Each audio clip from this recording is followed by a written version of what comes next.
It's beautiful day with me, Master Hans Kua. Ito po ang horoscope for the day sa araw ng Miyerkules, February 5. Para sa mga pinanganak ng Year of the Rat, magandang taon ito para mag-invest sa edukasyon at skills development.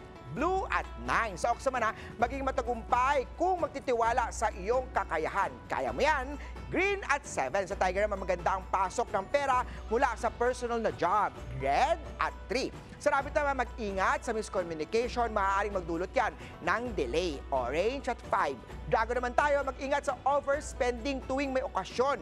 Yellow at 4. Sa Snake naman, ang iwasan ng stress mula sa trabaho, maglaan ng oras para magpahinga. Silver at 8. Sa Horse naman tayo, ang pagiging open-minded ay magdadala sa iyo ng bagong inspirasyon. Purple at 1 ang swerte sa chart. Kay Year of the Sheep naman ang pagbenta ng mga pre-love items mo ay magdadagdag sa iyo ng extra income.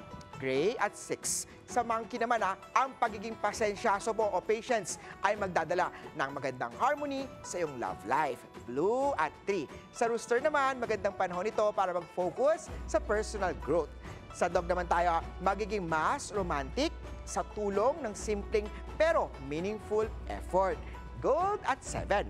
Sa Pig naman ang maingat na pagpaplano ay nagdudulot ng magandang future sa finances.